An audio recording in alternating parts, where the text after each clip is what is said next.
नमस्कार। हमारे यहाँ गांव देहात में कहावत बड़ी प्रचलित है कि मांगन से मरना भला। यानी किसी के दर पे जाके हाथ फैलाने से तो अच्छा है कि आदमी मर जाए। लेकिन एक हमारे यहाँ बड़े ऋषि हुए हैं चारवाक, जिनकी ये फिलोसॉफी थी कि कर्ज लो और घी पियो, जो होगा वो आगे देखा जाएगा। मतलब अभी का जीवन तो ठाठ से गुजरे। दोनों बातें बड़े लोगों ने कही हैं, सही होगी। लेकिन आज जो हम कहानी आपके सामने लेकर आए हैं वो है मांगन से मरना भला, उस पर।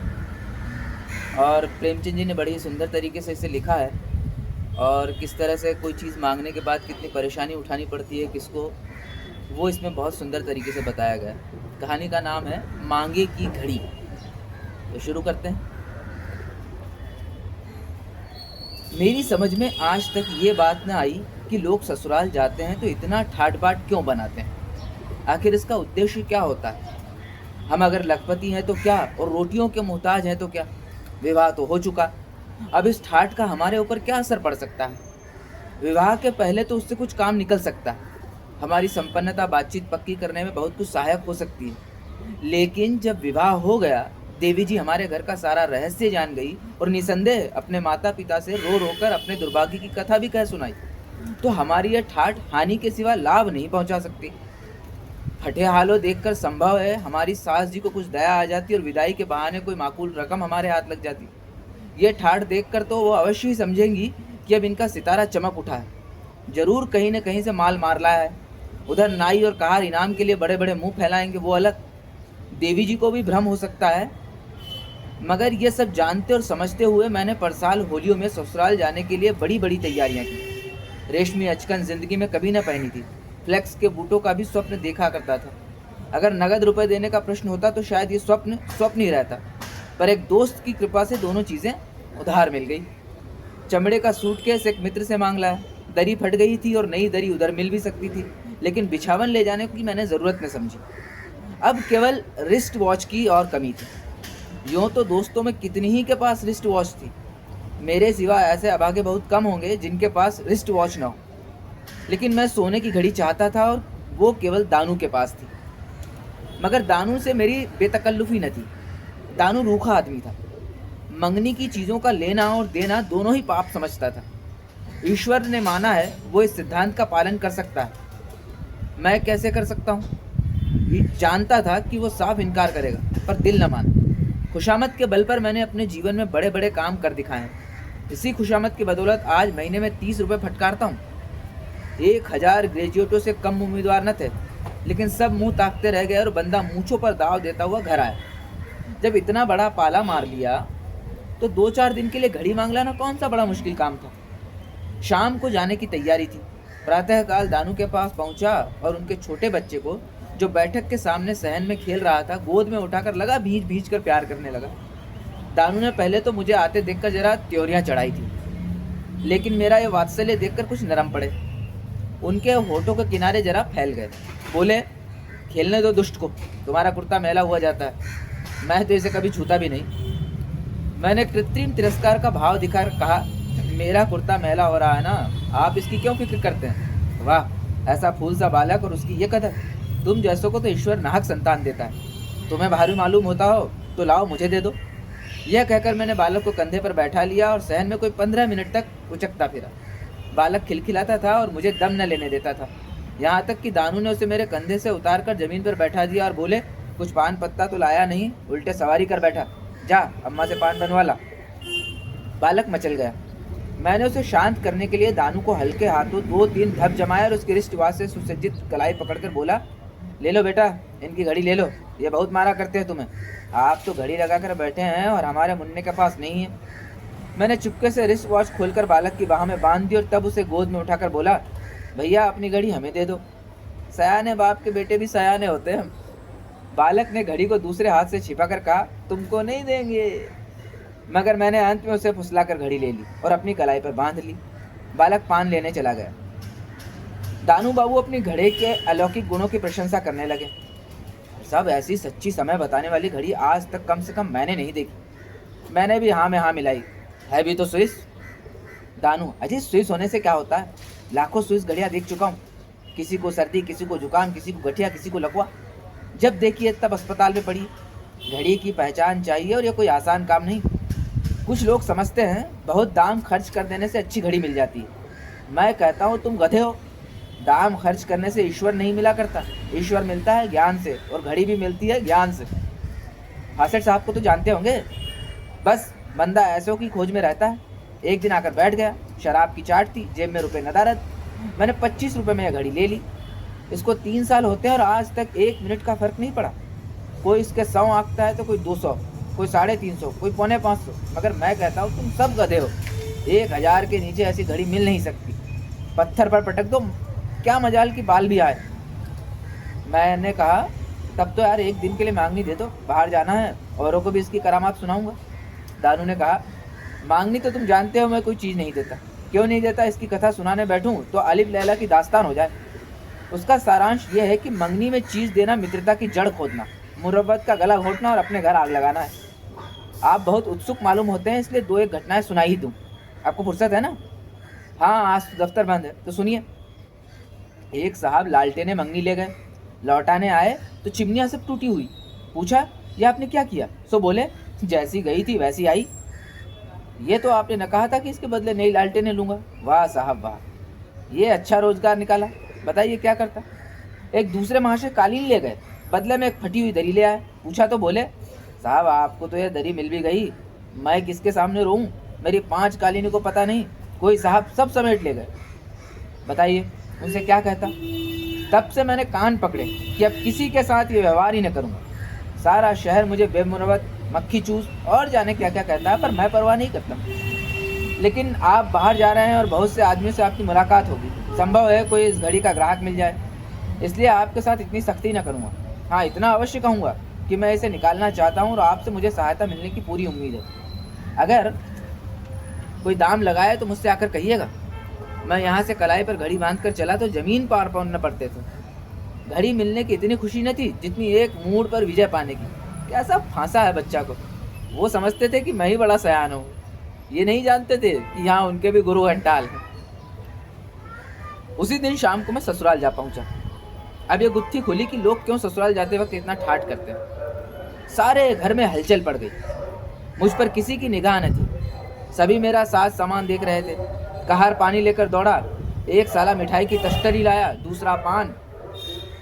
नाइन झाँक कर देख गई और ससुर जी की आंखों में तो ऐसा गर्व झलक रहा था मानो संसार को उनके निर्वाचन कौशल पर सिर झुकाना चाहिए। मैं 30 रुपये महीने का नौकर इस वक्त ऐसी शान से बैठा हुआ था जैसे बड़े बाबू दफ्तर में बैठते। कहार पंखा जल रहा था, नाइन पाँव धो रही थी, एक साला बिछावन बिछा रहा था, दूसरा धोती लिए खड़ा था कि मैं पाजामा उतारूं। यह सब इसी ठाठ की करामात थी। रात को देवी जी ने पूछा सब रुपए उड़ा है कि कुछ बचा भी है। मेरा सारा प्रेमोत्साह शिथिल पड़ गया। न क्षेम, न कुशल, न प्रेम की कोई बातचीत, बस हाय रुपए। जी में आया कि इसी वक्त उठकर चल दूं, लेकिन जब्त कर गया। बोला मेरी आमदनी जो कुछ है वो तो तुम्हें मालूम ही है। उन्होंने कहा मैं क्या जानूं तुम्हारी क्या आमदनी है, कमाते होंगे अपने लिए, मेरे लिए क्या करते हो? तुम्हें तो भगवान ने औरत बनाया होता तो अच्छा होता। रात दिन कंगी चोटी किया करते, तुम नाहक मर्द बन गए। अपने शौक श्रृंगार से बचती नहीं, दूसरों की फिक्र तुम क्या करोगे? मैंने झुंझलाकर कहा क्या तुम्हारी यही इच्छा है किसी वक्त चला जाऊं? देवी जी ने भी त्योरियां चढ़ाकर कहा चले क्यों नहीं जाते, मैं तो तुम्हें बुलाने न गई थी, या मेरे लिए कोई रोकड़ लाए हो? मैंने चिंतित स्वर में कहा तुम्हारी निगाह में प्रेम का कोई मूल्य नहीं, जो कुछ है वो रोकड़ ही है। देवी जी ने त्योरियां चढ़ाते हुए कहा प्रेम अपने आप से करते होंगे, मुझसे तो नहीं करते। तुमने पहले तो ये शिकायत कभी न थी। इससे यह तो तुमको मालूम हो ही गया कि मैं रोकड़ की परवाह नहीं करती, लेकिन देखती हूँ कि जो जो तुम्हारी दशा सुधर रही है तुम्हारा हृदय भी बदल रहा है। इससे तो यही अच्छा कि तुम्हारी वही दशा बनी रहती। तुम्हारे साथ उपवास कर सकती हूँ, फटे चितड़े पहनकर दिन काट सकती हूँ, लेकिन ये नहीं हो सकता कि तुम चयन करो और मैं मैके में पड़ी भागी को रोया करूँ। मेरा प्रेम उतना सहनशील नहीं है। सालों और नौकरों ने मेरा जो आदर सम्मान किया था उसे देखकर मैं अपने ठाठ पर फूला न समाया था। अब यहाँ मेरी जो अवहेलना हो रही थी उसे देखकर मैं पछता रहा था कि व्यर्थ ये स्वांग भरा। अगर साधारण कपड़े पहने रोनी सूरत बनाए आता तो बाहर वाले चाहे अनादर ही करते, लेकिन देवी जी तो प्रसन्न रहती। पर अब तो भूल हो गई थी। देवी जी की बातों पर मैंने गौर किया तो मुझे उनसे सहानुभूति हो गई। यदि देवी जी पुरुष होती और मैं उनकी स्त्री, तो क्या मुझे ये किसी तरह भी सह होता है कि वो तो छैला बने घूमे और मैं पिंजरे में बंद दाने और पानी को तरसूं? चाहिए ये था कि देवी जी से सारा रहस्य कह सुनाता, पर आत्मगौरव ने इसे किसी तरह स्वीकार न किया। स्वांग भरना सर्वथा अनुचित था, लेकिन पर्दा खोलना तो भीषण पाप था। आखिर मैंने उसी खुशामद से काम लेने का निश्चय किया जिससे इतने कठिन अवसरों पर मेरा साथ दिया था। प्रेम पुलकित कंठ से बोला, प्रिय, सच कहता हूँ, मेरी दशा अब भी वही है, लेकिन तुम्हारे दर्शनों की इच्छा इतनी बलवती हो गई थी कि उधार कपड़े लिए, यहाँ तक कि अभी सिलाई भी नहीं थी। फटे हालों आते संकोच होता था कि सबसे पहले तुमको दुख होगा और तुम्हारे घर वाले भी दुखी होंगे। अपनी दशा जो कुछ है वो तो है ही, उसको ढिंढोरा पीटना तो और भी लज्जा की बात है। देवी जी ने कुछ शांत होकर कहा, तो उधार लिया? और मैंने कहा, और नगद कहाँ धरा था? घड़ी भी उधार ली? हाँ, एक जान पहचान की दुकान से ली। कितने की? बाहर किसी ने पूछा होता तो मैं 500 रुपये से कौड़ी कम न बताता होता, लेकिन यहाँ मैंने 25 रुपये बताए, तब तो बड़ी सस्ती मिल गई, और नहीं तो मैं फंसता ही क्यों। इसे मुझे देते जाना। ऐसे जान पड़ा मेरे शरीर में रक्त ही नहीं रहा, सारे अवयव निस्पंद हो गए। इनकार करता तो नहीं बचता, स्वीकार करता हूँ तो भी नहीं बचता। आज प्रातः काल ये घड़ी मंगनी पाकर मैं फूला न समाया था।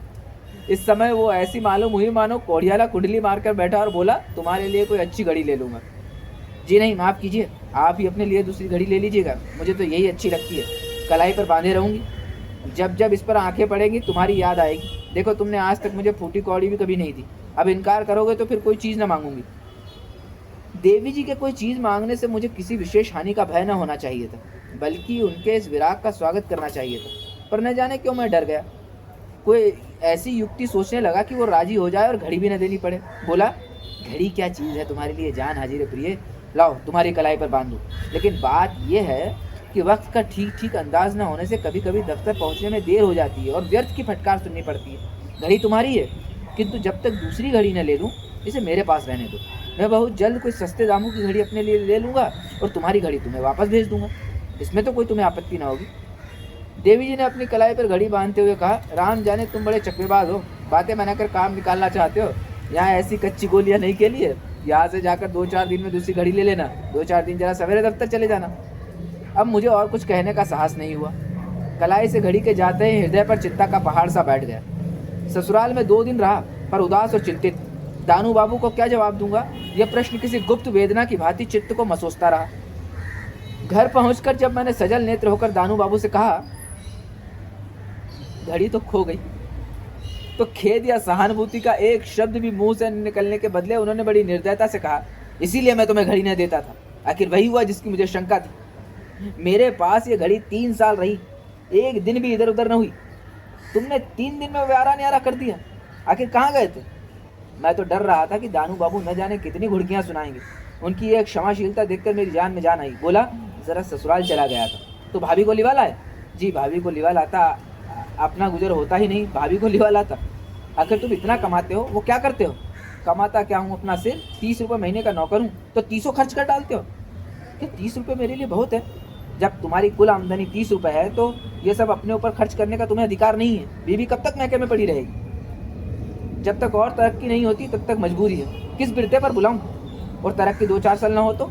ये तो ईश्वर ही ने कहा है, इधर तो ऐसी आशा नहीं है। शाबाश, तब तो तुम्हारी पीठ ठोकनी चाहिए। और कुछ काम क्यों नहीं करते? सुबह को क्या करते हो? चिप सारा वक्त नहाने धोने खाने पीने में निकल जाता है, फिर दोस्तों से मिलना जुलना भी तो है। तो भाई तुम्हारा रोग असाध्य है।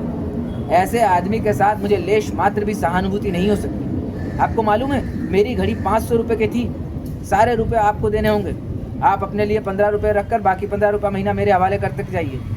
30 महीने या 2.5 साल में मेरे रुपए पड़ जाएं तो खूब जी खोल कर दोस्तों से मिलिएगा, समझ गए ना? मैंने 50 रुपये छोड़ दिए हैं, इससे अधिक रियायत नहीं कर सकता। जी, 15 रुपये में मेरा गुजर कैसे होगा? गुजर तो लोग 5 रुपये में भी करते हैं और 500 में भी। इसकी न चलाओ, अपनी सामर्थ्य देख लो। दानू बाबू ने जिस निष्ठुरता से ये बातें की, उससे मुझे विश्वास हो गया कि अब इनके सामने रोना धोना व्यर्थ है। ये अपनी पूरी रकम लिए बिना ना मानेंगे। घड़ी अधिक से अधिक 200 रुपये की थी, लेकिन इससे क्या होता है? उन्होंने तो पहले ही अपना दाम बता दिया था। अब उस विषय पर मीन मेष विचारने का मुझे साहस कैसे हो सकता था? किस्मत ठोक कर घर आया। ये विवाह करने का मजा है। उस वक्त कैसे प्रसन्न थे, मानो चारों पदार्थ मिले जा रहे थे। अब नानी के नाम को रो, घड़ी का शौक चल रहा था, उसका फल भोगो। न घड़ी बांध कर जाते तो ऐसी कौन सी किरकिरी हुई जाती थी? मगर तब तुम किसकी सुनते थे? देखे 15 रुपये में कैसे गुजर करते हो। ₹30 में तो तुम्हारा पूरा ही ना पड़ता था, ₹15 में तुम क्या भुना लोगे? इन्हीं चिंताओं में पड़ा पड़ा मैं सो गया, भोजन करने में भी रुचि न रही। अब जरा सुन लीजिए कि ₹30 में कैसा गुजर करता था। ₹20 तो होटल को देता था, ₹5 नाश्ते का खर्च था और बाकी ₹5 में पान, सिगरेट, कपड़े, जूते, सब कुछ। मैं कौन रास्ते ठास से रहता था, कौन सी फिजूल खर्ची करता था कि अब खर्च में कमी करता। मगर दानू बाबू का कर्ज तो चुकाना ही था, रोकर चुकाता या हंसकर। एक बार जी में आया कि ससुराल जाकर घड़ी उठा लाऊं, लेकिन दानू बाबू से कह चुका था कि घड़ी खो गई। अब घड़ी लेकर जाऊंगा तो वो मुझे झूठा और लबड़िया समझेंगे। मगर क्या मैं ये नहीं कह सकता कि मैंने समझा था कि घड़ी खो गई, ससुराल गया तो उसका पता चल गया, मेरी बीवी ने उड़ा दिया था। हाँ, ये चाल अच्छी थी, लेकिन देवी जैसे का बहाना करूंगा, उसे कितना दुख होगा। घड़ी पाकर कितनी खुश हो गई थी, अब जाकर घड़ी छीन लाऊं तो शायद फिर मेरी सूरत भी न देखे। हाँ, ये हो सकता था कि दानू बाबू के पास जाकर रोता। मुझे विश्वास था कि आज क्रोध में उन्होंने चाहे कितनी निष्ठुरता दिखाई हो, लेकिन 2-4 दिन के बाद जब उनका क्रोध शांत हो जाए और मैं जाकर उनके सामने रोने लगूं तो उन्हें अवश्य दया आ जाएगी। बचपन की मित्रता हृदय से नहीं निकल सकती, लेकिन मैं इतना आत्मगौरव शून्य और न था और न हो सकता था। मैं दूसरे ही दिन एक सस्ते होटल में उठ गया। यहाँ ₹15 में ही प्रबंध हो गया। सुबह को दूध और चाय से नाश्ता करता था, अब छटाक भर चनों पर बसर होने लगी। ₹12 तो यूँ बचे। पान, सिगरेट आदि की मद से ₹3 और कम किए और महीने के अंत में साफ ₹15 बचा लिए। ये विकट तपस्या थी, इंद्रियों का निर्दय दमन ही नहीं, पूरा संन्यास था। पर जब मैंने ये ₹15 ले जाकर दानू बाबू के हाथ में रखे तो ऐसा जान पड़ा मानो मेरा मस्तक ऊंचा हो गया। ऐसे गौरवपूर्ण आनंद का अनुभव मुझे जीवन में कभी न हुआ था। दानू बाबू ने सहजता के स्वर में कहा, बचाया या किसी से मांग लाए? मैंने कहा, बचाया भाई, मांगता किससे? कोई तकलीफ तो नहीं हुई? जी कुछ नहीं। अगर कुछ तकलीफ हुई भी तो इस वक्त भूल गई। सुबह को तो अब भी खाली रहते हो, आमदनी कुछ और बढ़ाने की फिक्र क्यों नहीं करते? जी चाहता तो हूँ कि कोई काम मिल जाए तो कर लूँ, पर मिलता ही नहीं। यहाँ से लौटा तो मुझे अपने हृदय में एक नवीन बल, एक विचित्र स्फूर्ति का अनुभव हो रहा था। अब तक जिन इच्छाओं को रोकना कष्टप्रद जान पड़ता था, अब उनकी ओर ध्यान भी न जाता था। जिस पान की दुकान को देखकर चित्त अधीर हो जाता था, उसके सामने से मैं सिर उठाए निकल जाता था, मानो अब मैं उस तरह से कुछ ऊंचा उठ गया हूँ। सिगरेट, चाय और चाट, अब इनमें से किसी पर भी चित्त आकर्षित न होता था। प्रातःकाल भीगे हुए चने, 2 जून रोटी और दाल, बस इसके सिवा मेरे लिए और सभी चीज़ें त्याज्य थी। सबसे बड़ी बात तो ये थी कि मुझे जीवन से विशेष रुचि हो गई थी। मैं जिंदगी से बेजार, मौत के मुंह का शिकार बनने का इच्छुक न था। मुझे ऐसा अभ्यास होता था कि मैं जीवन में कुछ कर सकता हूँ। एक मित्र ने कुछ दिन मुझसे पान खाने के लिए बड़ा आग्रह किया, पर मैंने न खाया। तब वो बोले, तुमने तो यार पान छोड़कर कमाल कर दिया। मैं अनुमान ही नहीं कर सकता था कि तुम पान छोड़ दोगे। हमें भी कोई तरकीब बताओ। मैंने मुस्कुराकर कहा, इसकी तरकीब यही है कि पान न खाओ। उसने कहा, जी तो नहीं मानता। तो मैंने कहा, आप ही मान जाएगा। उसने कहा, बिना सिगरेट पिए तो मेरा पेट फूलने लगता है। मैंने कहा, फूलने दो, आप पिचक जाएगा। फिर उसने कहा, अच्छा तो लो, आज से मैंने पान और सिगरेट छोड़ा।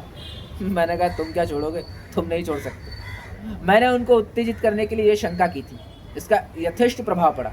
वो दृढ़ता से बोले, यदि तुम छोड़ सकते हो तो मैं भी छोड़ सकता हूँ, मैं तुमसे किसी बात में कम नहीं हूँ। मैंने कहा, अच्छी बात है, देखूंगा। उन्होंने कहा, देख लेना।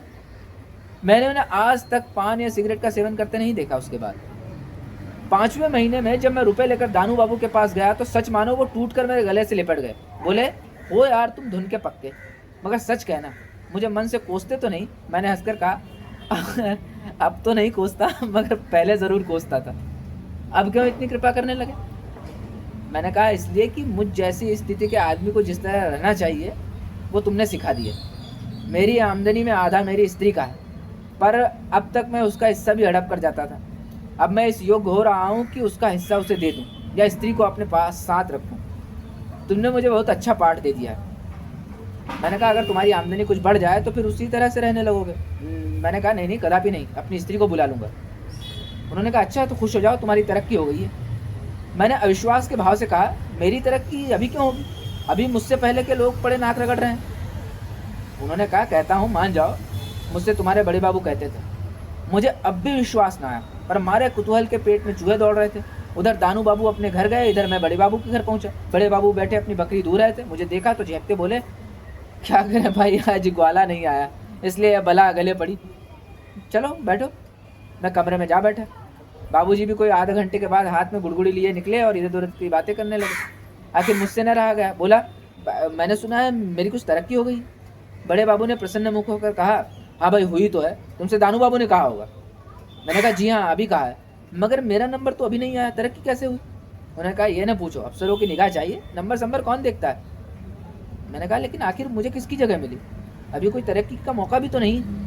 कह दिया, भाई अफसर लोग सब कुछ कर सकते हैं, साहब एक दूसरी मत से तुम्हें 15 रुपये महीना देना चाहते हैं। दानू बाबू ने शायद साहब से कहा सुना होगा। मैंने कहा किसी दूसरे का हक मार कर तो मुझे ये रुपये नहीं दिए जा रहे हैं। नहीं नहीं ये बात नहीं है, मैं खुद इसे मंजूर न करता। महीना गुजरा, मुझे 45 रुपये मिले, मगर रजिस्टर में मेरे नाम के सामने वही 30 रुपये लिखे थे। बड़े बाबू ने अकेले में बुलाकर मुझे रुपए दिए और ताकीद कर दी कि किसे कहना मत, नहीं दफ्तर में बावेजा मच जाएगा, साहब का हुक्म है कि यह बात गुप्त रखी जाए। मुझे संतोष हो गया कि किसी सहकारी का गला घोंट कर मुझे रुपए नहीं दिए गए। खुश खुश रुपए लिए हुए सीधा दानू बाबू के पास पहुंचा। वो मेरी बाजें खिली देखकर बोले, मार रहा है तरक्की क्यों?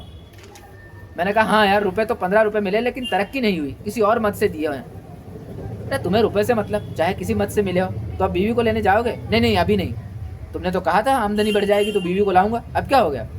मैंने कहा मैं सोचता हूँ पहले आपके रुपए पटा दूँ, अब से 30 रुपये महीने देता जाऊँगा, साल भर में पूरे रुपए पट जाएंगे, तब मुक्त हो जाऊँगा। दानू बाबू की आंखें सजल हो गई। मुझे आज अनुभव हुआ कि उनकी इस कठोर आकृति के नीचे कितना कोमल हृदय छिपा हुआ था। बोले, नहीं नहीं आपकी मुझे कुछ मत दो, रेल का खर्च पड़ेगा, वो कहाँ से दोगे, जाकर अपनी स्त्री को ले आओ। मैंने दुविधा में पड़कर कहा, यार अभी मजबूर न करो, शायद किश्त न अदा कर सकूँ तो।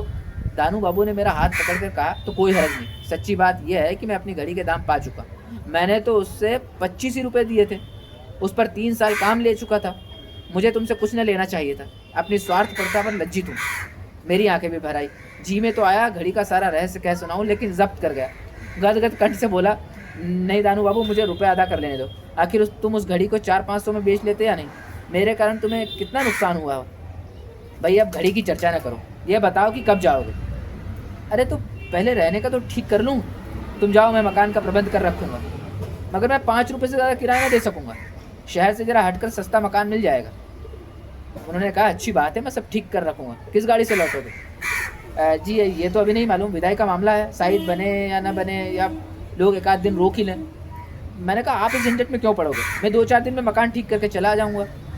उन्होंने कहा, जी नहीं, आप आज जाइए और कल आइए। तो उतरूँगा कहाँ, मैं मकान ठीक कर लूँगा, मेरा आदमी तुम्हें स्टेशन पर मिलेगा। मैंने बहुत हीले हवाले किए, पर उस भले आदमी ने एक न सुनी। उसी दिन मुझे ससुराल जाना पड़ा। मुझे ससुराल में 3 दिन लग गए। चौथे दिन पत्नी के साथ चला। जी मैं डर रहा था कि कहीं दानू बाबू ने कोई आदमी न भेजा हो तो कहाँ उतरूँगा, कहाँ जाऊँगा। आज चौथा दिन है, उन्हें इतनी क्या गरज पड़ी कि बार बार स्टेशन पर अपना आदमी भेजे। गाड़ी में सवार होते समय इरादा हुआ कि दानू को तार से अपने आने की सूचना दे दूं, लेकिन 111 का खर्च था, इससे हिचक गया। मगर जब गाड़ी बनारस पहुंची तो देखता हूं कि दानू बाबू स्वयं हैट कैट लगाए 2 कूलियों के साथ खड़े। मुझे देखते ही दौड़े और बोले, भैया ससुराल की रोटियां बड़ी प्यारी लग रही थी क्या? 3 दिन से रोज दौड़ रहा हूँ, जुर्माना देना पड़ेगा। देवी जी सिर से पाँव तक चादर ओढ़े गाड़ी से उतरकर प्लेटफॉर्म पर खड़ी हो गई थी। मैं चाहता था जल्दी से गाड़ी में बैठकर यहाँ से चल दूँ। घड़ी उनकी कलाई पर बंधी हुई थी, मुझे डर लग रहा था कहीं उन्होंने हाथ निकाला और दानू की निगाह घड़ी पर पड़ गई तो बड़ी झेप होगी। मगर तकदीर का लिखा कौन टाल सकता। मैं देवी जी से दानू बाबू की सज्जनता का खूब बखान कर चुका था। अब तो दानू उनके समीप आकर संदूक उठवाने लगे तो देवी जी ने दोनों हाथों से उन्हें नमस्कार किया। दानू ने उनकी कलाई पर घड़ी देख ली। उस वक्त तो क्या बोलते, लेकिन जो ही देवी जी को एक तांगे पर बिठाकर हम दोनों दूसरे तांगे पर बैठकर चले, दानू ने मुस्कुराकर कहा, क्या घड़ी देवी जी ने छिपा ली थी? मैंने शर्माते हुए कहा, नहीं यार मैं ही दे आया था। दे क्या आया था, उन्होंने मुझसे छीन ली थी। दानू ने मेरा तिरस्कार करके कहा, तुम मुझसे झूठ क्यों बोले? मैंने कहा तो फिर क्या करता, अगर तुमने साफ कह दिया होता तो शायद मैं इतना कमीना नहीं हूँ कि तुमसे कहता कि इतने पैसे दो। लेकिन खैर, ईश्वर का कोई मसलत से खाली नहीं होता। तुम्हें कुछ दिनों ऐसी ही तपस्या की ज़रूरत थी। मैंने कहा, मकान कहाँ ठीक किया? वही तो चल रहा हूँ। क्या तुम्हारे घर के पास ही है? तब तो बड़ा मज़ा रहेगा। हाँ मेरे घर से मिला हुआ है, मगर बहुत सस्ता। दानू बाबू के द्वार पर दोनों तांगे रुके। आदमियों ने दौड़कर असबाब उतारना शुरू किया। एक क्षण में दानू बाबू की देवी जी घर में से निकलकर तांगे के पास आई और पत्नी जी को साथ ले गई। मालूम होता था ये सारी बातें पहले ही से सदी बदी थी। मैंने कहा, तो ये कहो कि हम तुम्हारे बिन बुलाए मेहमान हैं, अब तुम अपनी मर्जी का मकान ढूंढ लेना, 10-5 दिन तो यहाँ रहो। लेकिन मुझे ज़बरदस्ती की मेहमानी अच्छी न लगी। मैंने तीसरे ही दिन एक मकान तलाश कर लिया। विदा होते समय दानू ने 100 रुपये लाकर मेरे सामने रख दिए और कहा, यह तुम्हारी अमानत है, लेते जाओ। मैंने विस्मय से पूछा, मेरी अमानत कैसी? दानू ने कहा, 15 रुपये के हिसाब से 6 महीने के 90 रुपये हुए और 10 रुपये सूद। मुझे दानू की सज्जनता बोझ के समान लगी। बोला, तो तुम घड़ी ले लेना चाहते हो? फिर घड़ी का जिक्र किया तुमने, उसका नाम मत लो। तो फिर मैंने कहा, तुम मुझे चारों ओर से दबाना चाहते हो? उन्होंने कहा, हाँ दबाना चाहता हूँ, तुम्हें आदमी बना देना चाहता हूँ, नहीं तो उम्र भर तुम यहाँ होटल की रोटियाँ तोड़ते और तुम्हारी देवी जी वहाँ बैठी तुम्हारे नाम को रोती। कैसी शिक्षा दी है, इसका एहसान तो मानोगे? मैंने कहा, यूँ कहो तो आप मेरे गुरु बने हुए थे। जी हाँ, ऐसे गुरु की तुम्हें ज़रूरत थी। मुझे विवश होकर घड़ी का जिक्र करना पड़ा। डरते डरते बोला, तो भाई घड़ी, फिर तुमने घड़ी का नाम लिया तो आप खुद ही मुझे मजबूर कर रहे हैं। वो मेरी ओर से भावज का उपहार है और ये 100 रुपये मुझे उपहार मिले। जी हाँ, ये इम्तहान में पास होने का इनाम है। तब तो डबल उपहार मिला। तुम्हारी तकदीर ही अच्छी है तो मैं क्या करूँ। मैं तो रुपए न लेता था, पर दानू ने मेरी जेब में डाल दिए, लेने पड़े। इन्हें मैंने सेविंग बैंक में जमा कर दिया था। 10 रुपये महीने पर मकान लिया था, 30 रुपये महीने खर्च करता था, 5 रुपये बचने लगे। अब मुझे मालूम हुआ कि दानू बाबू ने मुझसे 6 महीने तक ये तपस्या न कराई होती तो सचमुच मैं जाने कितने दिनों तक देवी जी को मैके में पड़ा रहने देता। उसी तपस्या की बरकत थी कि आराम से ज़िंदगी कट रही थी, ऊपर से कुछ न कुछ जमा होता जाता था। मगर घड़ी का किस्सा मैंने आज तक देवी जी से नहीं कहा। 5वें महीने में मेरी तरक्की का नंबर आया, तरक्की का परवाना मिला। मैं सोच रहा था कि देखूं अब की दूसरी सद वाले 15 रुपये मिलते हैं या नहीं। पहली तारीख को वेतन मिला, वही 45 रुपये। मैंने एक क्षण खड़ा रहा कि शायद बड़े बाबू दूसरी मद वाले रुपये भी दें। अब और लोग अपने अपने वेतन लेकर चल पड़े तो बड़े बाबू बोले, क्या अभी भी लालच घेरे हुए हैं, अब और कुछ न मिलेगा? मैंने लज्जित होकर कहा, जी नहीं, इस ख्याल से नहीं खड़ा हूँ। साहब ने इतनी दिनों तक परवरिश की, ये क्या थोड़ा है, मगर कम से कम इतना तो बता दीजिए कि किस मद से वो रुपया दिया जाता था। बड़े बाबू ने बोला, अरे पूछ कर क्या करोगे? मैंने कहा, कुछ नहीं, यूँ ही जानने को जी चाहता है। उन्होंने कहा, जाकर दानू बाबू से पूछो। दफ्तर का हाल दानू बाबू क्या जान सकते हैं? उन्होंने कहा, नहीं, ये हाल वही जानते हैं। मैंने बाहर आकर एक तांगा लिया और दानू के पास पहुंचा, और पूरे 10 महीने के बाद मैंने तांगा किराए पर लिया था। इस रहस्य को जानने के लिए मेरा दम घुट रहा था। दिल में तय कर लिया था कि अगर बच्चे ने यह षड्यंत्र रचा होगा तो बुरी तरह खबर लूँगा। आप बगीचे में टहल रहे थे, मुझे देखा तो घबरा कर बोले, कुशल तो है, कहाँ से भागे आते हो? मैंने कृत्रिम क्रोध दिखाकर कहा, मेरे यहाँ तो कुशल है, लेकिन तुम्हारे कुशल नहीं है। उन्होंने कहा, क्यों भाई, क्या अपराध हुआ? आप बतलाइए कि 5 महीने तक मुझे जो 15 रुपये वेतन के ऊपर से मिलते थे वो कहाँ से आते थे? उन्होंने कहा, तुमने बड़े बाबू से नहीं पूछा? तुम्हारे दफ्तर का हाल मैं क्या जानूँ? मैं आजकल दानू से बेतकल्लुफ़ हो गया था। बोला, देखो दानू, मुझसे उड़ोगे तो अच्छा ना होगा, क्यों ना हाथ मेरे हाथ पीटोगे? उन्होंने कहा, पीटना चाहो तो पीट लो भाई, सैकड़ों ही बार पीटा हूँ, एक बार और सही। बारजे पर जो ढकेल दिया था उसका निशान बना हुआ है, ये देखो। तुम टाल रहे हो या मेरा दम घुट रहा है? सच बताओ, क्या बात थी? उन्होंने कहा, बात कुछ नहीं थी। मैं जानता था कि कितनी किफ़ायत करोगे, 30 रुपये में तुम्हारा गुजरना होगा, और न सही दोनों वक्त रोटियां तो हो, बस इतनी बात है। अब इसके लिए जो चाहो दंड दो। धन्यवाद।